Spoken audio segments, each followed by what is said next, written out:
get 100 million consumers. 3 months. 2 months. That's the pace of adoption that is happening with Gen AI. Never ever in the history that has happened. I have a lot of fun facts about how much time it took Netflix, how much time it took took a game, how much time, but never ever in the history of technology, 2 months it took to reach 100 million consumers. First. Second fun fact, if you I have a question. yeah. Let's say ChatGPT was a subscription asking $10 a month. Do you think it would have been the same rate or?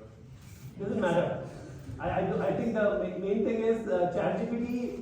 If you have to use 4, you have to still pay $20 a month or something, right? No, but there is a capex and an opex in a phone, right? You have to pay monthly as well as you have to put up $1,000. There is something which is free. Do you think the rate of adoption is influenced by those things? So I think we can take that offline and Yeah, talk that's more fine. about it. The fact is that it's not necessarily about the cost associated with it.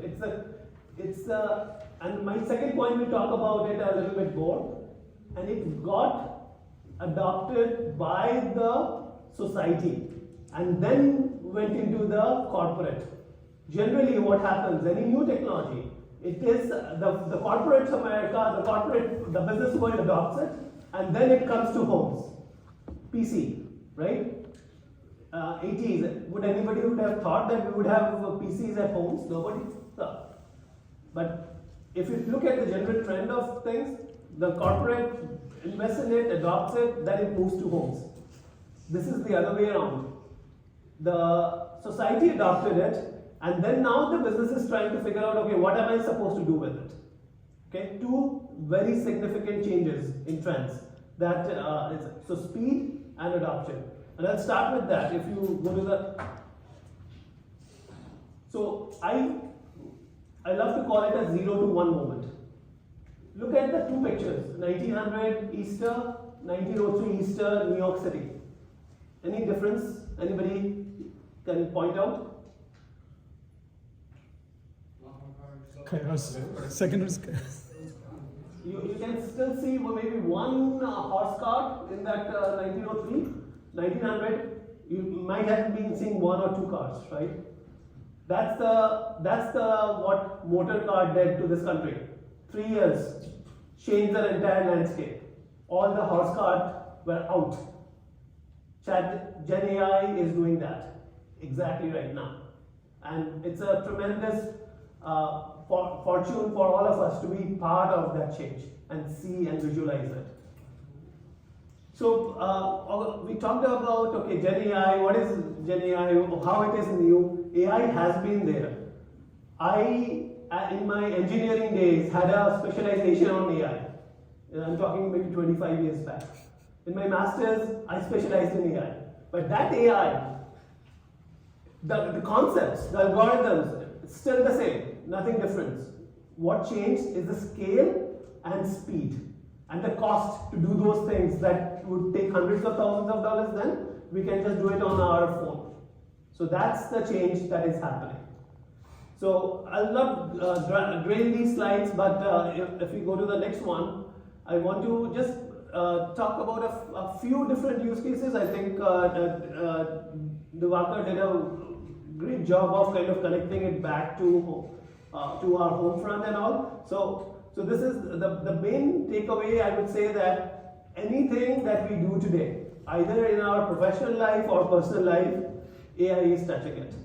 Whether we know it or we don't know it, but there is AI basically, and more it is going to come. So I think there was a career question. Well, if somebody has the passion to be in AI, I think the forms will change, the application scenarios would change. They will continue to evolve because our younger generation and the next generation, they want things even more faster, instant gratification, no patience, and they love that speed. So that's what is going to increase and increase and increase. If we go to the next, this is essentially going to be the crux of my talk. This one pager. But I want to talk a couple of things that Vivek mentioned, and want to say, okay, we talked about HR using AI products for resume parsing.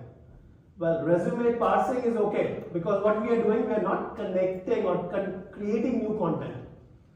We are just taking our page and we are just putting it into different fields, right? There's a name field. Instead of typing, you pick up the name from the resume and put it under the name field, right? All good till now. You take it one step forward, and you can, as soon as you start using Gen AI there and start creating new content based on the resume that has been put in, you are getting into a very gray area with law. Because you may be introducing biases, hallucinations, and you may have a lawsuit coming from the Equal Employment Opportunity Act front. So it's a very thin line in terms of what is your scope of the use case. Because at that point, it is what the AI tools are doing. They are going out in the internet, bringing in information and putting it, and there's no human figuring it out. There is no validation. There is no piece. So when EEO comes and says, okay, in your recruitment pool, I don't see any diversity. I only see one class of employees or candidate profile. Why is that? Something that corporate America thinks. So at Foot Locker, actually, what we did is we started out, when we talked about this Gen AI bandwagon, we created a cross-functional team, which I am fortunate to lead across the enterprise. So people from HR, people from finance, people from stores, everywhere. We came together and said that, okay, what exactly are the areas that we will be touching with AI and what we will not be touching with AI. Because there is a lot in terms of what needs to be validated and driven. So a few different challenges that we talked about and what we are kind of still talking about. There's no answers. Like at the Capitol Hill, we are still trying to figure out, coming out with a point of view with the federal government is trying to do around AI, right? There has been Congress sessions and there's a draft out there for public comment and stuff like that, but it is a very rapidly evolving field. But there are a few laws that are already there that you want to make sure that you are not crossing the line on when you are using Gen AI tools, basically. So like one example I shared about the HR one, that because you brought it up, so I was just connecting the responsible aspect with a use case that you brought up. There is so first thing is like respecting individual choice of usage of AI.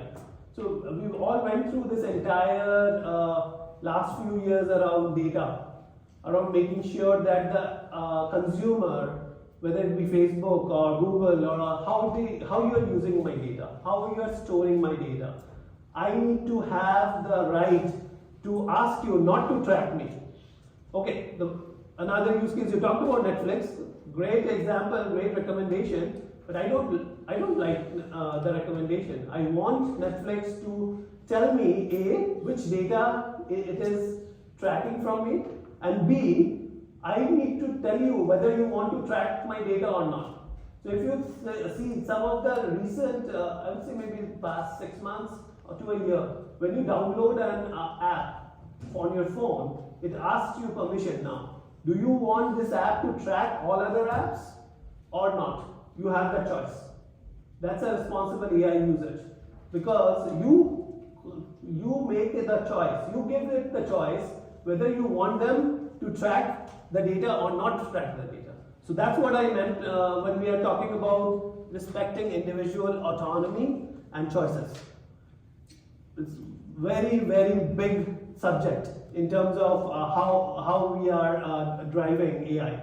If you are being told that your data is being used by algorithms at the back end, you need to know and you need to put a stop on it. I understand there is anonymous sets of data. We don't reveal, like even Devakar said, individual sentiments and stuff like that. But I don't want to be in that subset to begin with, and that's my choice. Okay? So a big area that is evolving very rapidly. In terms of, I think we can stay on the same page. Thank you, Balu. The privacy and legal rights. So America is, in general, very loose on privacy. Now, when I say loose compared to European Union. Anybody who has businesses or work in businesses with a Europe component, there is something called GDPR. GDPR is a nightmare in terms of data privacy. It is considered to be the gold standard of data privacy across the globe. And the regulations, the onus is on the corporations to make sure that deletion of data, editing of data, everything needs to be shared with the consumer at a click of a button. So a big deal. Obviously in America, which state is more progressive? Most probably Texas? No, California. So you have CCPA, a consumer protection aspect in California, and more states are coming out. Colorado is passing that act. I think Texas is considering that, but most probably it will be a little later. But more and more states are coming out with laws around CCPA, where you, as a consumer, would have the right to ask Foot Locker. You cannot use the trend of the past 10 sneakers that you have bought and recommend me a 11th sneaker. You cannot do it. So it is getting into that level of individual rights and responsibilities around utilizing data. And obviously, we talked about data is where the AI and Gen AI works on. If you have no data, none of those algorithms or tools will work on, basically. Then the confidentiality, IP, and bias. I think ChatGPT, it gives gives all of us a whole bunch of different ideas and different pieces to work on. But essentially, it does not know whether the image of the sneaker that is being put on as a recommendation, is it coming from Sports Authority or Foot Locker or for that matter Nike or Adidas.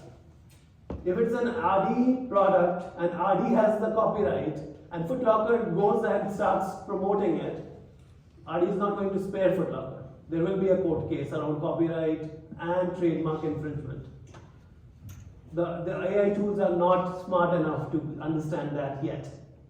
So there is that entire IP, and it's just a small little trademark I'm talking about. You talk about patents, and you talk about intellectual property, and so one of the biggest things you will hear, like in firms including Foot Locker, we have banned use of ChatGPT in the corporate systems. Because what happens is you upload your data, and it includes most probably your proprietary stack and your competitive advantage data. Once it is in the ChatGPT servers in the internet, it is available for all. And you never know where ChatGPT will start promoting those data sets to who. Okay? So a big aspect of why a lot of corporates are still very cautious about using. Now the ChatGPT came out with an enterprise version of ChatGPT 2 weeks back. That's the answer. But again, it's all evolving, right? When they came out with ChatGPT 3.5 last year, they didn't think about that. But then when the corporate boardrooms and all this discussion started coming, they're like, okay, well, how do I make sure that I can only work on the data sets that is within the Foot Locker environments and kind of create a wall, if you will, that it doesn't go out to the internet. Okay? So again, very evolving field, but again, it is more from the fact that you don't want one of your competitors saying that, okay, you are coming, I'm using my patents or my IP or my copyrights and create a lawsuit, basically. So that's that. And then obviously the cyber security. It's a very new field. How does this all of this comes together? Because before the corporates, the hackers are using it to figure out more vulnerabilities, right? And at a rate at which we never thought before. So how do you make sure that you are still adopting things? I'm a big proponent, we need to adopt, we have to be with times, but there needs to be a responsible angle to it, because just a blind adoption may create more challenges for us than solving for. So I'll maybe stop there from a presentation point of view here, and may open it up for a few questions. So as a retailer, you have restrictions around privacy issues and whatnot. If you have a manufacturer like Hoka selling through Foot Locker, do they have access to the data that they sell through Foot Locker?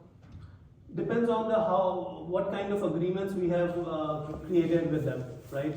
Like a lot of our manufacturers would have access, more so the trends and the subsegments of people who like Hoka or for that matter Brooks.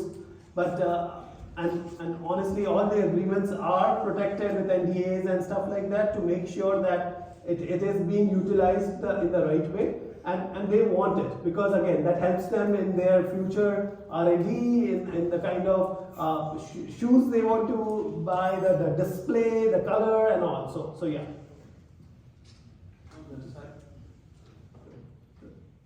Your training models, is it mostly based on your internal data, or you buy or get a lot more external data than internal data? So I would say it varies on the use cases. So I'll give you a simple example. Promotional pricing. Okay, we are kind of giving promotion on a certain set of sneakers to sell. Most of it is the internal data, but you want to also understand, like a Nike shoes in JD, how much is that selling for, right? So you have some competitive intelligence, the data that you are buying. There are companies who just do that. They are just doing retail comparisons and sending you that data. And so that's a component of it.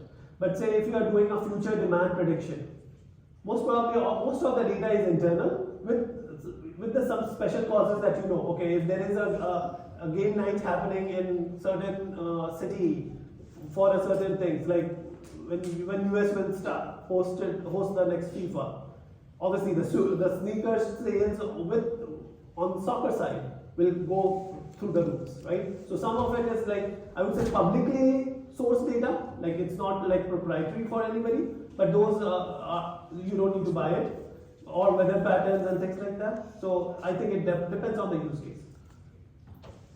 What do you think is the impact of increasing regulations actually? Sorry, come again?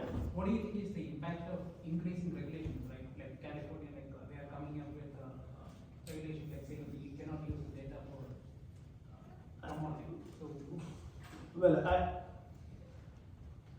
don't judge me on my political leanings with this answer.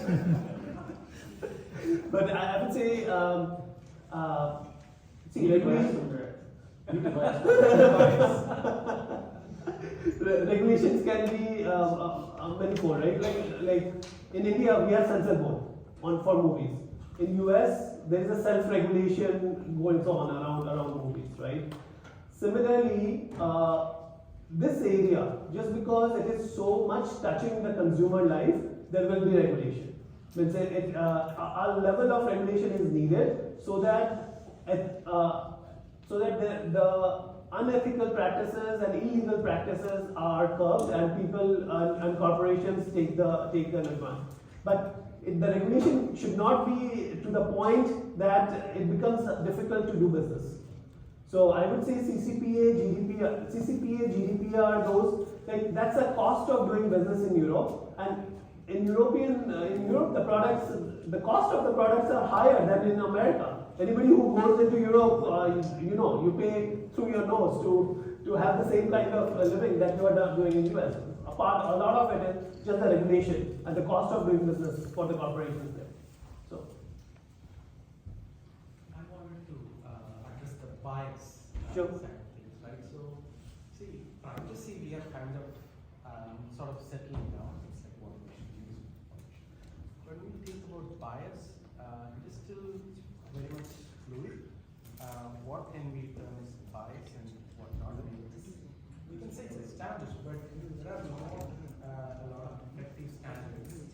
So I was just curious to know, how do we design something that is bias-free? Right? I mean, there is no bias in the system.